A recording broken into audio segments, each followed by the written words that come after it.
Just because you don't see the arrest every day, just because you're not seeing all the leaks in the news, doesn't mean it's not happening. Think about back when you were a kid. Think about what your mom and dad was doing in the next room with the doors closed. You don't want to think about it. You never saw it, but you got a baby brother. You got a baby sister. That's what's going on right now with the Justice Department. In today's video, we're going to talk about Donald Trump, his Department of Justice, and many of you have been impatient with what's happening.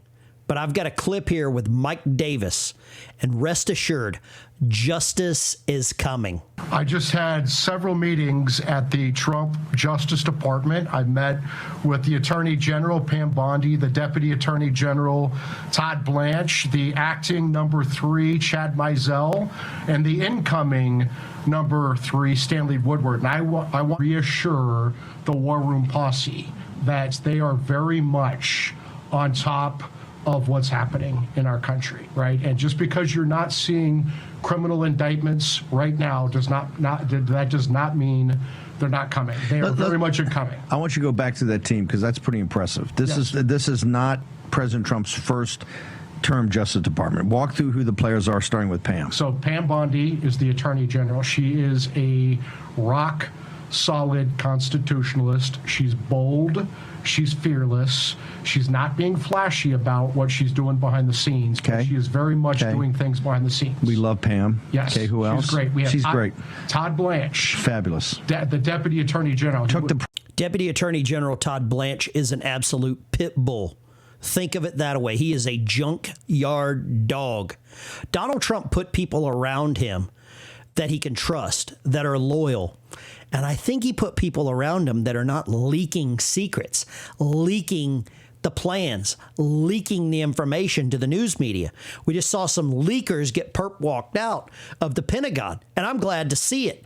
Donald Trump learned a valuable lesson during his first term: loyalty. And the people he's got around him are loyal. This is Mike Davis, a fantastic lawyer. This is Steve Bannon.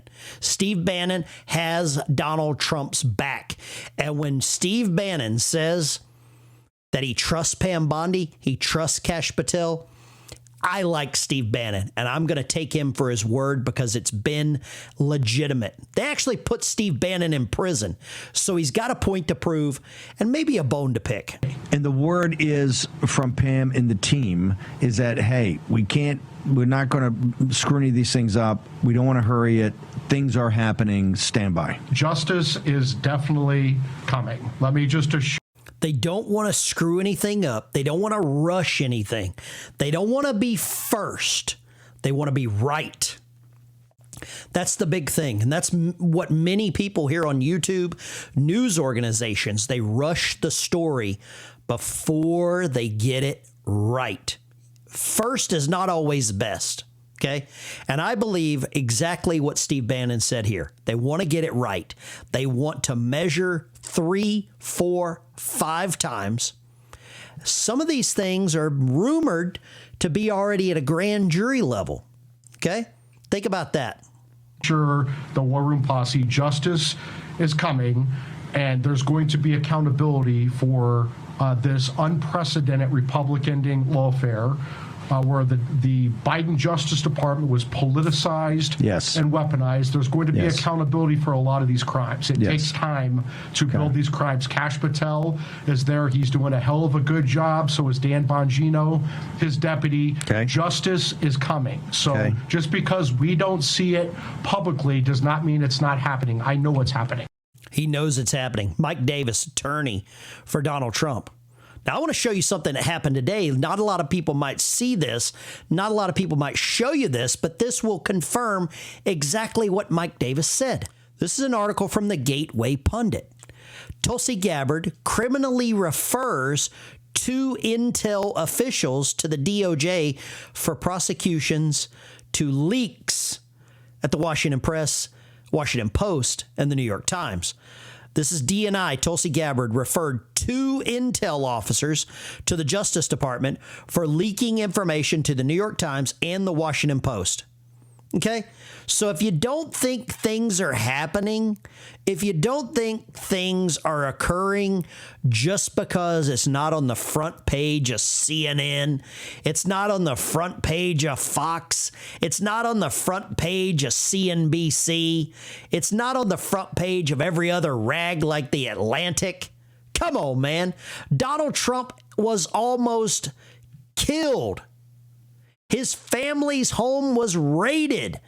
Do you think that this guy is going to allow this to go on? You know who Donald Trump is.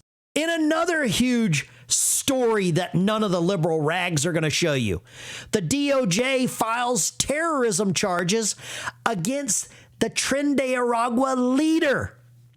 Remember, he classified them as a terrorist organization as soon as he came into office so he could use military might against them? Right here. Liberal news is not showing you this, guys. Not showing you this. So just don't worry about what you don't know, about what you don't see, because it's happening. And I thank the Gateway Pundit for putting this out, because none of these other news rags are showing this. Yes, so Tish James, Big Tish, our friend, tried to bankrupt Big Trump, Tish. saying that Trump somehow committed fraud when he got a loan from sophisticated Wall Street banks, paid them back on time, in full, as agreed, with interest. And the banks had to do their own due diligence. And she's trying to pretend that Mar-a-Lago is only worth $18 million, right? A tennis court at Mar-a-Lago is worth more than $18 million. This is the most prime real estate in the world. This is like 20 acres of real estate in Palm Beach, Florida, one of the most expensive markets in the world. And I think it's the only piece of land that touches both the Atlantic Ocean and the Intracoastal Waterway. I mean, it's unique. You could not recreate. It's at least worth $500 million, if not at least $1 billion. $1 billion. Yeah. So Big Tish, she went after Trump with her bogus legal theory. Now she's lying on her mortgage application, allegedly. I mean, huge. If you look at the facts that have been presented, I mean, she definitely lied. This is not her primary residence. I think she did it with her father, and it just, they went through this morning about 10 things on the mortgage application that are just outright fraudulent. Yeah. Shouldn't we prioritize this?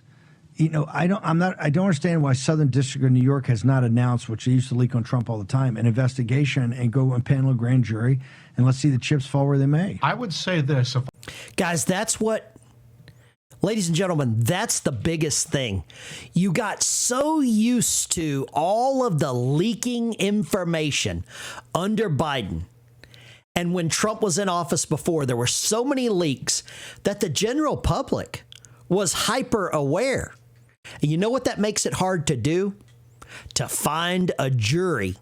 And by Pam Bondi, Kash Patel, Dan Bongino, keeping all these cards close to their chest like a poker player, baby. Kenny Rogers, the gambler. Keeping all these stories close to the chest allows for a jury to be selected. Think about that. And just because you don't see it doesn't mean it's not happening. Okay? Think back when you were a kid. What happened behind closed doors with mom and dad? You didn't want to see it, but you damn sure got a sister. Take care. Veteran Bikers out.